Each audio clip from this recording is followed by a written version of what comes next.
అయిపోయే కదా టీచర్ చెప్తుంది, సమానంగానే కదా చెప్తారు. స్పెషల్గా రమేష్కి, స్పెషల్గా సురేష్కి చెప్పరుగా, అందరికీ చెప్తారు. ఎవరైతే బాగా శ్రద్ధగా వింటారో టీచర్ చెప్పేటప్పుడు, శ్రద్ధగా విన్న వాళ్ళు శ్రద్ధగా ఎగ్జామ్ రాస్తారో, వాళ్ళు క్వాలిఫై అవుతారో, వాళ్ళు జీవితంలో విజయం సాధిస్తారో, ఆ వ్యక్తి మంచి జాబ్ చేసో, మంచి బిజినెస్ చేసో, మంచి కారులో రోడ్డు మీద మీ ముందే వెళ్తుంటారు. ఎవరైతే క్లాసులో వినకుండా కేర్లెస్గా జీవించేసి ఫోన్లు చూసుకుంటూ, సినిమాలు చూసుకుంటూ హ్యాపీగా ఇక్కడ ఎంజాయ్ చేసేస్తారో, రేపు ఈ వ్యక్తే నడుచుకుంటూ వెళ్తాడు, ఆ వ్యక్తి కారులో వెళ్తాడు. ఆ వ్యక్తికి ఉండే విలువ వేరేగా ఉంటుంది, ఈ వ్యక్తికి ఉన్న విలువ వేరేగా ఉంటుంది. ఇప్పుడు ఈ బాధపడ్డ వ్యక్తి మళ్ళీ క్లాస్కి వచ్చి వినగలడా? మళ్ళీ వెనక్కి వచ్చి చదవగలడా?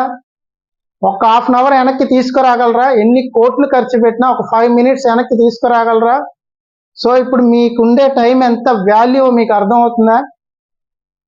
ఆ వ్యక్తిలాగా మనం ఉండిపోతామా, కారులో వ్యక్తిలాగా మనం ఉండగలుగుతామా అని మీరే ఇప్పుడు డిజైన్ చేసుకోండి. ఎందుకంటే మీ తల్లిదండ్రులు ఫోర్స్ చేస్తున్నారు, మా టీచర్స్ ఫోర్స్ చేస్తున్నారు అని మీరు చదవక్కర్లేదు.